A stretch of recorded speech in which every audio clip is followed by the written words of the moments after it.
The officer thought he was stopping a suspicious woman at a gas station, but somewhere far beyond that quiet stretch of highway, people were already beginning to wonder why Jasmine Carter had suddenly gone silent. The late afternoon sun hung low over Route 81, painting the sky in shades of gold and orange as Jasmine guided her dark gray sedan into a gas station just outside a small Virginia town. She had been on the road for nearly 3 hours, and the fuel gauge had finally dipped below a quarter tank. It was supposed to be a simple stop, 10 minutes at most, before she continued toward Washington. The station itself looked ordinary enough. A few pickup trucks sat near the convenience store. A delivery van idled beside an air pump. Country music drifted from a speaker mounted above the entrance.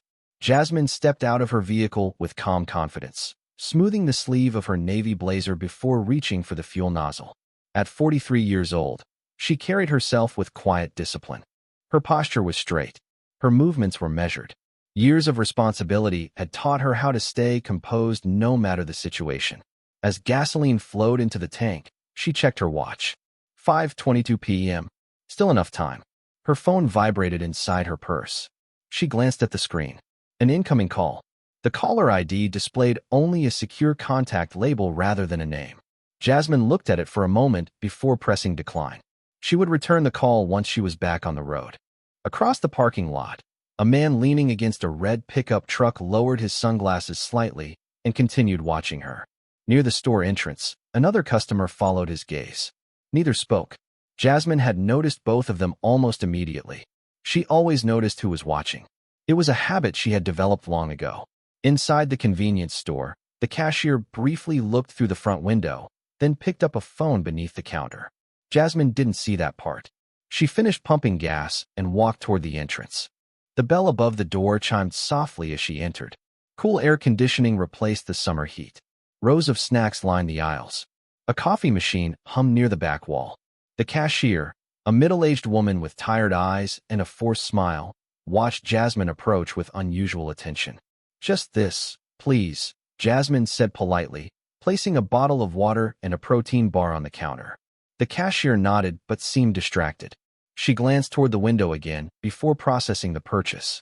Jasmine paid, thanked her, and headed back outside. The entire interaction lasted less than 2 minutes. Yet something felt different when she stepped back into the sunlight. The atmosphere had changed. Conversations had stopped. Several people near the pumps were suddenly paying close attention to her. Jasmine reached her vehicle and placed the water bottle in the cup holder. Her instincts stirred. Not fear. Awareness. The same quiet internal alarm that had protected her more than once throughout her life. Then she heard it. A siren. Brief. Sharp. Followed by another. 2 police cruisers rolled into the station from opposite directions. Their lights flashed across the gas pumps and reflected in the store windows. Customers stepped aside. Heads turned. Within seconds, the cruisers positioned themselves near Jasmine's sedan. One officer stepped out immediately. Tall, broad-shouldered, confident. Officer Derek Mills adjusted his duty belt as he approached. His expression suggested he had already decided exactly what kind of situation this was. Jasmine remained still beside her vehicle. Calm, respectful, patient. The officer stopped a few feet away and studied her. Around them, more phones began appearing in people's hands. Curious faces watched from every corner of the station. The evening air seemed heavier now. Jasmine met the officer's eyes without saying a word. Officer Mills looked briefly at her vehicle, then back at her. "Ma'am," he said firmly, "I'm going to need you to answer a few questions." Jasmine nodded once. "Of course, officer." Neither of them realized that somewhere hundreds of miles away, a schedule had just been delayed because one expected check-in had not arrived. And for the first time that day, someone important was beginning to ask where Jasmine Carter was. Jasmine Carter kept her hands visible and her voice calm as Officer Derek Mills stopped a few feet from her sedan. Around them, the gas station had become unusually quiet. Conversations faded. The sound of traffic on the highway seemed distant. Everyone was watching. Derek glanced at a small notepad in his hand before looking back at Jasmine. "How long have you been in town?" he asked. "About 10 minutes," Jasmine answered. "I stopped for fuel and a bottle of water." Derek studied her face as if searching for something hidden behind her words. "Where are you headed?" Jasmine offered a polite smile. "Washington." The answer seemed to disappoint him. He shifted his weight and glanced toward the second officer who had remained near the patrol car. That officer appeared younger, less certain, and far more interested in observing than escalating. Derek stepped closer. Mind telling me why someone from out of town is driving through here alone? Jasmine could feel dozens of eyes fixed on her. Some people were openly recording now. She knew exactly how situations like this could spread online. One misunderstanding, one short video clip, one moment taken out of context. Still, she remained composed. I am traveling for work, she replied. That is all. Derek narrowed his eyes. Work doing what? For a brief second, Jasmine considered how to answer. Her job was not something she discussed casually. It never had been. Even among friends, details remained limited. Administrative work, she said. It was technically true. Derek folded his arms. That sounds vague. Jasmine did not respond immediately. Instead, she glanced at her watch. 5:27 p.m. The movement did not escape Derek's attention. You in a hurry? He asked. I have somewhere important to be. Important enough that you cannot answer simple questions? The younger officer shifted uncomfortably. Jasmine noticed. So did Derek. The tension in his posture suggested he did not like being questioned, even indirectly. Inside her purse, her phone vibrated again. Once, twice, then stopped. The secure contact had tried again. Somewhere else, someone was becoming impatient. Derek pointed toward the vehicle. Registration and identification. Jasmine nodded. Of course. She opened the driver's side door slowly and retrieved her wallet. Her movements were deliberate and careful. She handed over her driver's license without hesitation. Derek examined it. Then he looked at her. Then back at the license. The silence stretched longer than necessary. Jasmine Carter, he read aloud. Virginia address. That is correct. He continued studying the card. What kind of administrative work sends people across state lines? Jasmine kept her expression neutral. The legal kind. A few people nearby chuckled quietly. Derek did not. His jaw tightened. The younger officer looked away to hide a smile. Another vibration came from Jasmine's purse. This time it lasted longer. 3 seconds. 4 seconds. 5. Derek's eyes shifted toward the sound. You expecting someone? Jasmine glanced at the purse. I expect several people are waiting for me. That sounds important. It is. For the first time, Derek appeared uncertain. Not intimidated. Not concerned. Just unsure. Something about Jasmine's confidence did not fit the picture he seemed determined to build. Most people grew nervous under pressure. Jasmine remained steady, calm, unshaken. Her phone stopped vibrating. Across the country, in a secure conference room lined with digital displays and large screens, an empty chair sat at the end of a polished table. Several officials exchanged concerned glances. One checked his watch. Another reviewed a tablet. A woman standing near the wall looked toward the clock. Has anyone heard from Carter? She asked. A silence followed. Finally, a man answered. No contact in 23 minutes. Back at the gas station, Derek handed the license back, but did not step away. The atmosphere felt heavier than before. Even the people recording seemed to sense that something unusual was happening. Jasmine slipped the license into her wallet. She could feel time moving forward 1 minute at a time. Whatever was unfolding elsewhere had already begun. And although Officer Derek Mills did not know it yet, people far above his pay grade were about to start asking why Jasmine Carter had suddenly disappeared. Jasmine Carter slipped her wallet back into her purse and stood quietly beside her sedan while the evening sun continued sinking toward the horizon. The air felt different now. More people had gathered near the convenience store windows. Some pretended to browse snacks while watching through the glass. Others remained beside their vehicles with phones raised chest high. Officer Derek Mills seemed to notice the attention and straightened slightly. He had become the center of the scene, and he appeared comfortable with it. I still have a few concerns, he said. Jasmine nodded politely. What concerns would those be? Derek glanced at the vehicle again. We received a report. A report of what? Jasmine asked. Suspicious activity. The answer hung in the air. Vague. Undefined. Convenient. Jasmine had heard similar explanations before. What specific activity? She asked calmly. Derek's expression hardened. I am asking the questions. The younger officer shifted uncomfortably near the patrol car. His name tag read Officer Ryan Cooper. Unlike Derek, Ryan seemed increasingly uncertain about where this encounter was headed. Jasmine noticed him checking the growing crowd more than once. Her phone vibrated again inside her purse. This time the vibration lasted almost 10 seconds before stopping. Derek immediately extended his hand. "Let me see the phone." Jasmine looked at him. "Why?" "Because I asked for it." His tone drew several more eyes toward them. Jasmine remained calm. "Officer, my phone contains private business information." Derek folded his arms. "Then you should not mind showing me there is nothing unusual on it." A few people nearby exchanged glances. Even they seemed to recognize the request sounded excessive. Jasmine knew arguing would only make matters worse. She slowly opened her purse and removed the device. The screen illuminated immediately. 3 missed calls, all from the same secure contact. Derek noticed the notifications before she could lock the screen. "Who keeps calling?" he asked. "Someone expecting me." "Someone important?" Jasmine offered the same composed answer she had given before. "Very important." Derek reached for the phone. Jasmine did not pull away. She simply held it for a moment longer before placing it in his hand. Ryan looked surprised. Derek seemed pleased. The exchange made him feel more in control. Across the country, inside the secure conference room, concern had become visible. The empty chair remained empty. Several officials now stood rather than sat. A digital clock on the wall displayed 5:34 p.m. A senior coordinator reviewed a tablet one final time before looking up. No response to calls. No response to messages. No response to backup channels. The room fell silent.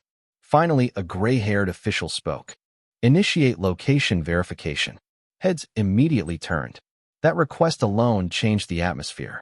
Back at the gas station, Derek scrolled through Jasmine's phone. The secure system revealed almost nothing. No social media. No personal photographs visible. No obvious contacts. No clues. Just layers of security prompts that frustrated him more with every attempt.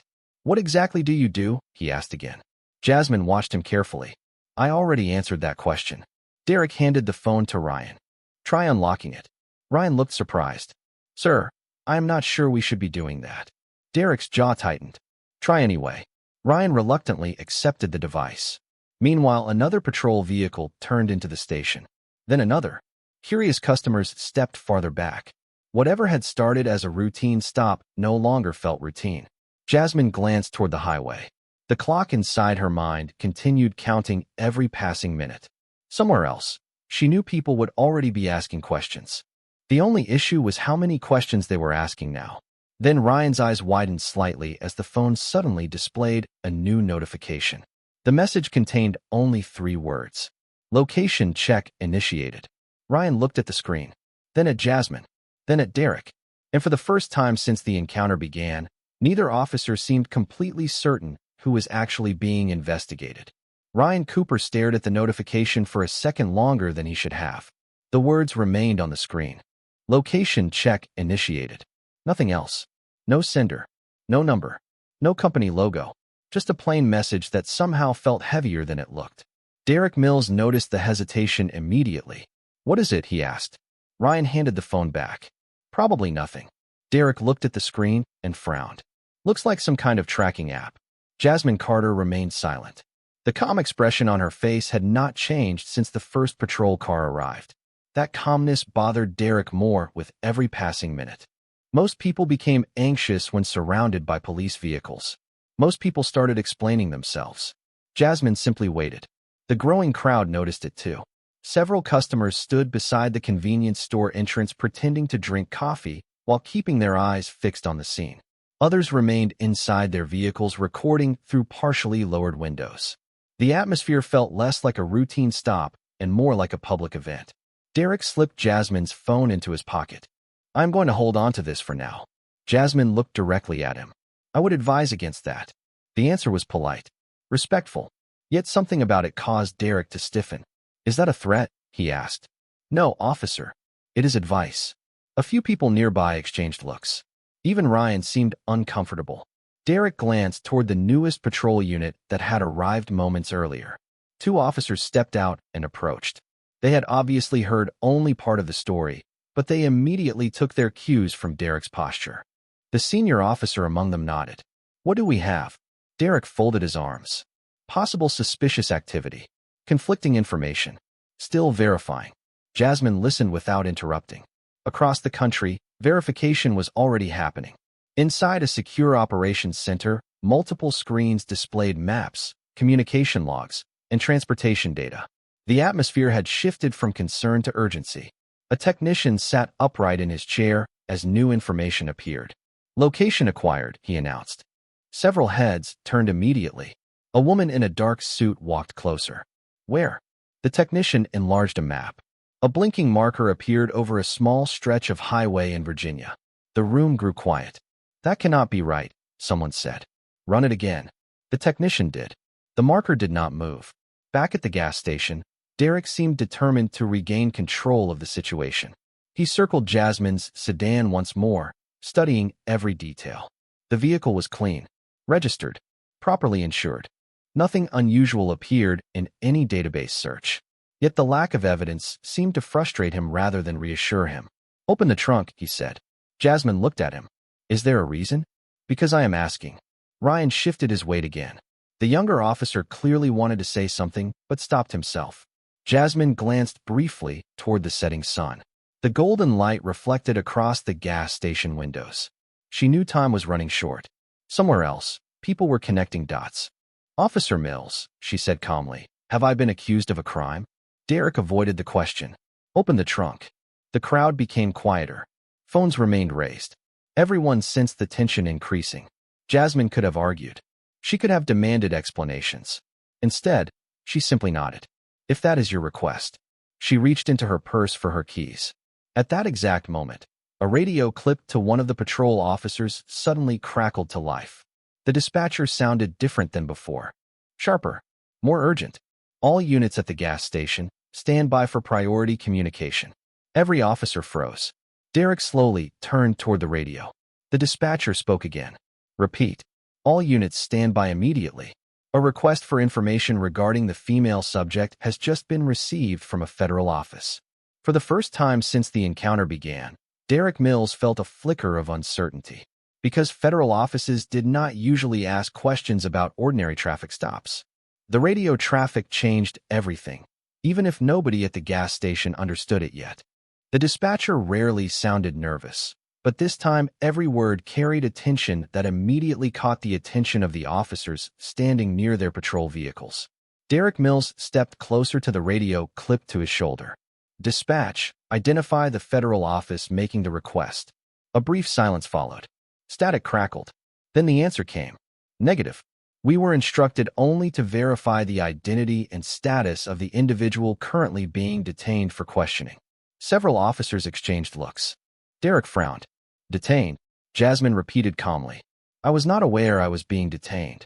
The simple observation landed harder than any argument could have. Ryan Cooper glanced down at the pavement. He knew she was right. No formal explanation had been given. No accusation had been made. Yet somehow nearly half a dozen officers now surrounded a woman whose only confirmed activity had been purchasing gasoline and a bottle of water. Derek ignored the comment. Instead, he turned toward the crowd. Everybody stepped back and stopped recording. Nobody moved. If anything, more phones appeared. The moment had become too unusual to ignore. A truck driver standing beside a fuel pump quietly shook his head. A retired schoolteacher sitting in her sedan continued filming through her windshield. Even the cashier inside the convenience store remained pressed against the front window, watching events unfold. Jasmine stood beside her vehicle exactly as she had from the beginning. Calm, patient, unmoved. Her confidence was beginning to affect the crowd. People who had initially assumed she must have done something wrong were now starting to question the situation themselves. Meanwhile, hundreds of miles away, the location verification process had reached a new phase. Inside the operations center, multiple departments had joined the discussion.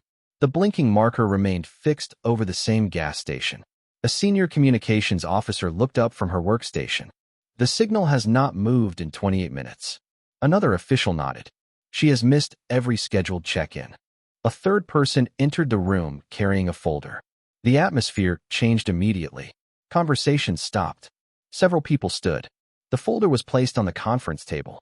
"Authorization granted," the newcomer said. "Proceed to direct inquiry." Back in Virginia, Derek's patrol radio crackled once again. This time the dispatcher sounded even more cautious. Officer Mills, a supervisory request has been issued. Derek adjusted his stance. From whom? Another pause followed. State Coordination Center. That answer drew immediate attention. State coordination centers did not become involved in ordinary roadside encounters. Ryan noticed Derek's confidence begin to fade around the edges. Not much, just enough. The kind of subtle change that only another officer would recognize. Derek reached into his pocket and looked at Jasmine's phone again. The device suddenly vibrated, then vibrated again. A new message appeared on the lock screen. No name, no sender identification, just a short sentence. Status update required immediately. Derek stared at the words. Ryan saw them too. Sir, Ryan said quietly, maybe we should return the phone. Derek did not answer. Across the parking lot, another vehicle entered the station. Not a patrol car. Not a civilian vehicle either. A dark government-issued SUV rolled slowly into an empty space near the convenience store. The driver remained inside. The engine stayed running. Several officers noticed it at the same time. Nobody recognized the vehicle. Nobody recognized the license plate. Yet something about its arrival caused the entire atmosphere to tighten. Jasmine glanced briefly toward the SUV before returning her attention to Derek. It was the first time she had looked interested in anything happening around her. Derek noticed. So did Ryan. And in that moment, both officers realized the same thing. Whatever chain reaction had started beyond that gas station was still accelerating. The real questions had not even begun yet. The dark SUV remained parked near the convenience store with its engine running, drawing more attention with every passing second. Nobody got out. Nobody approached. Yet its presence changed the mood across the entire gas station. Officer Derek Mills tried to ignore it and focus on maintaining control of the situation. He slipped Jasmine Carter's phone back into his pocket and turned toward the gathering officers. Nobody leaves until we figure out exactly what is going on here, he said. The statement sounded confident, but Ryan Cooper noticed the difference. Derek was no longer speaking like someone who knew the answers. He was speaking like someone trying to stay ahead of questions. Around them, the crowd continued to grow. Travelers exiting the highway slowed their vehicles when they saw multiple patrol cars surrounding a single woman beside a gray sedan. Several parked simply to watch. The convenience store manager stepped outside and folded his arms. Even he seemed confused by how large the response had become. Jasmine remained exactly where she had been for nearly 40 minutes. Calm, patient, unbothered. The setting sun cast long shadows across the parking lot, painting everything in warm orange light. Ryan found himself studying her more carefully. Most people would have become frustrated by now. Most would have demanded explanations or argued with officers. Jasmine didn't either. She stood with the quiet confidence of someone who already understood how this story would end. The realization unsettled him. Back inside the operations center hundreds of miles away, activity intensified. Multiple communication channels remained open simultaneously. Analysts reviewed transportation records. Supervisors exchanged updates. A large screen displayed a map with a blinking marker that had not moved for over 30 minutes. A senior coordinator entered carrying a tablet. "We have confirmation," she announced. Conversations immediately stopped. The signal location matches visual verification. Several officials looked toward the display. One of them exhaled slowly. "Then she is definitely there." Another official nodded. "And she has missed the briefing." The room fell silent again. Missing that briefing was not a minor issue. Everyone present understood exactly what it meant. Back at the gas station, Derek's radio suddenly crackled once more. This time the dispatcher sounded almost cautious. "Officer Mills, stand by for direct communication." Derek grabbed the radio. "Go ahead." A brief pause followed. Then another voice came through. It was not the dispatcher. It was someone higher up the chain. Older, sharper, more controlled. "Officer Mills, this is Captain Robert Hayes. I need an immediate status update." Several officers exchanged surprised looks. Captains did not usually involve themselves in roadside investigations. Derek straightened. "Sir, we are conducting a routine inquiry." The response came immediately. Routine inquiries do not generate calls from multiple federal offices. Derek's face tightened. Ryan looked away to hide his reaction. Even the crowd sensed something had changed.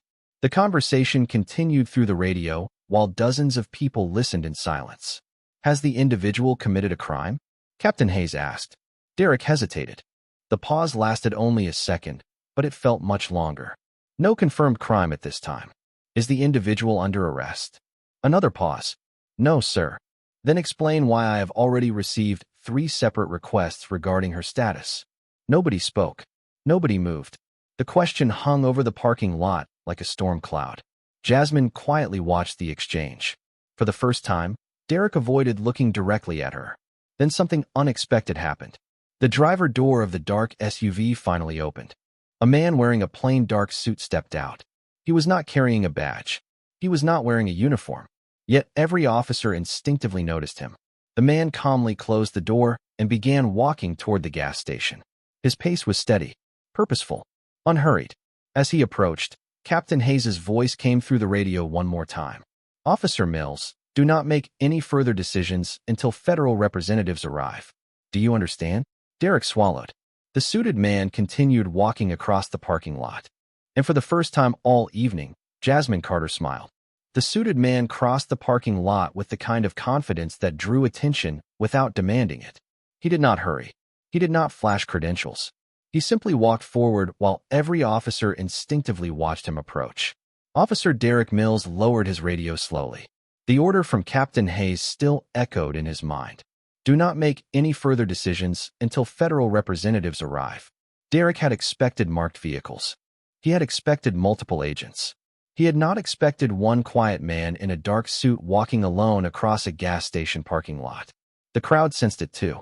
Conversations stopped completely. Even the people recording lowered their phones slightly, as if afraid they might miss something important. The man stopped several feet from Jasmine Carter and nodded respectfully. Ma'am. Jasmine returned the nod. Good evening, Mr. Walker. Several officers exchanged surprised looks. The man clearly knew her. More importantly, she clearly knew him. Derek stepped forward immediately. Sir, identify yourself. The man turned calmly. Thomas Walker. With what agency? Derek asked. Thomas studied him for a moment. I am here regarding Miss Carter. The answer only increased the tension. Derek folded his arms. That does not answer my question. Thomas glanced briefly toward Jasmine before returning his attention to the officers. My purpose here is to verify her welfare and restore communication. Ryan Cooper noticed the wording immediately. Not investigate. Not question. Restore communication. It sounded less like a law enforcement matter and more like someone trying to reconnect an interrupted system. Jasmine remained silent. Her calm confidence had become almost unsettling. The entire encounter seemed to revolve around her, yet she was the only person showing no signs of stress. Across the country, inside the operations center, activity accelerated again. Multiple screens updated simultaneously. A technician looked up from his workstation. Field contact established. Several officials immediately relaxed. Not completely, but enough for the change to be visible. One senior official nodded. Good. At least we know she is safe. Another checked the time. The briefing has already been delayed 41 minutes. A third person sighed. Half the people in Washington are waiting on that room. Back at the gas station, Thomas Walker extended his hand toward Derek. I believe Miss Carter's phone was temporarily collected. Derek hesitated. The request sounded simple, but everything about the situation felt increasingly complicated. I am still determining the nature of this stop. Thomas kept his hand extended. Then I recommend returning the device. The crowd watched every second. Derek could feel control slipping away. The encounter had begun with him asking questions. Now everyone else seemed to be asking questions of him. Ryan finally spoke. Sir, there is no charge. The words hung in the air. Derek looked at him sharply. Ryan did not back down. There is no crime. No warrant. No arrest. Several officers shifted uncomfortably. Nobody contradicted him because nobody could. Derek slowly removed the phone from his pocket. For a moment, he appeared ready to argue. Then he handed it over. Thomas immediately passed it to Jasmine. The phone illuminated the instant it touched her hand. Missed calls filled the screen. Messages stacked one after another. Jasmine looked at them briefly. Then she typed a short response and pressed send. Nothing dramatic happened. No alarms. No flashing lights. Yet somewhere hundreds of miles away, dozens of waiting officials suddenly received the same update at exactly the same moment. The effect was immediate. Inside the operations center, relief spread across the room. A coordinator smiled for the first time all evening. She is back online. Several people began making calls. Others returned to their workstations. The machine had started moving again. Back at the gas station, however, the questions were only beginning. Because as Thomas Walker looked toward Derek Mills, he seemed far more interested in understanding why Jasmine Carter had been delayed than anyone there had yet realized. Thomas Walker's attention remained fixed on Derek Mills for several long seconds. The silence itself seemed to make everyone uncomfortable. Traffic continued moving along the highway beyond the gas station, but inside the parking lot it felt as though time had slowed. Derek cleared his throat. The stop was based on a report of suspicious activity. Thomas nodded once. And what suspicious activity was observed? Derek glanced briefly toward the convenience store. A citizen expressed concern. About what? Thomas asked. The question sounded simple, yet Derek struggled to answer it. Several officers looked away. Ryan Cooper folded his arms and remained silent. The crowd waited. Finally, Derek replied. The vehicle. The circumstances. Her behavior. Thomas raised an eyebrow. Purchasing fuel. A few people in the crowd quietly laughed. Derek's face tightened. Jasmine said nothing. She simply watched the exchange unfold. Thomas turned toward her. Ma'am, are you able to continue your travel plans? Yes, Jasmine answered. Assuming there are no additional delays. Thomas nodded. Then his phone rang. He checked the screen and immediately answered. Walker. His posture changed as he listened. Several officers noticed.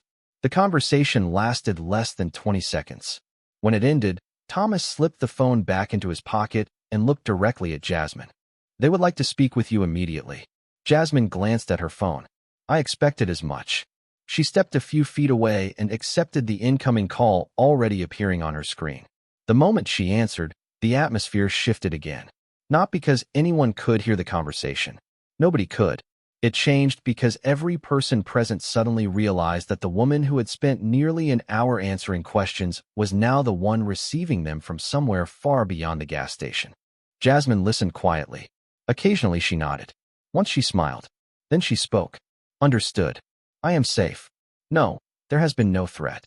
Yes, I can still make the briefing. Derek heard only those few words, but they landed heavily. Briefing. Safe. Threat. None of it sounded ordinary. None of it sounded administrative. Across the country, the operations center had transformed from a room filled with concern into a room moving with purpose. Schedules were being updated. Transportation plans were being adjusted. Communications channels reopened. One official looked toward the large display showing Jasmine's location and smiled. The secretary has been informed. Another nodded. Good. Nobody wanted to explain that delay.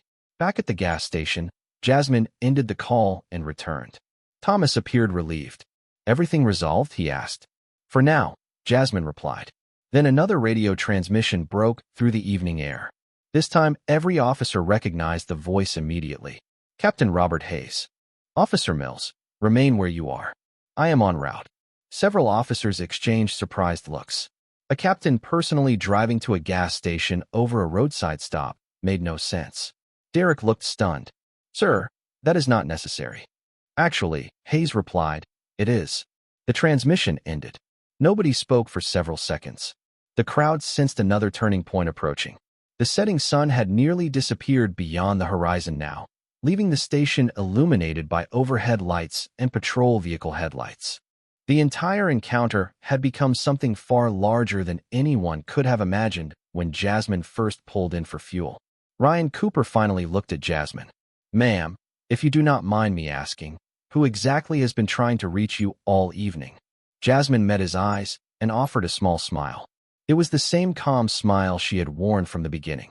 People who become very concerned when schedules change. Ryan nodded slowly. He understood less than ever before. Yet somehow that answer felt completely truthful. And as distant sirens echoed somewhere down the highway, signaling Captain Hayes' arrival, Derek Mills began to realize that the most important part of the story had not been revealed yet. The distant sirens grew louder until a black department SUV rolled into the gas station and came to a stop beside the patrol vehicles. Captain Robert Hayes stepped out immediately. Unlike everyone else who had arrived that evening, he did not pause to assess the situation. He walked directly toward Jasmine Carter. The crowd watched in complete silence. Phones remained raised. Even the officers seemed unsure what would happen next. Derek Mills straightened as the captain approached. "Sir, I can explain." Hayes lifted a hand before Derek could continue. His attention remained fixed on Jasmine. "Miss Carter, I want to personally apologize for the delay." The parking lot went silent. Several people exchanged shocked looks. Derek felt his stomach tighten. The captain of the department had just apologized before asking a single question. Jasmine nodded politely. "Thank you, Captain." Hayes turned toward Thomas Walker. "Is everything operational again?" Thomas nodded. "Communication has been restored." Hayes exhaled slowly. The relief on his face was impossible to miss. Derek noticed it. Ryan noticed it. The crowd noticed it. Everyone understood that this situation had become far bigger than anyone originally believed. Jasmine checked the time on her phone. "I should leave soon." Hayes immediately nodded. "Of course." Derek could no longer stay silent. "Sir, nobody has told us who she is."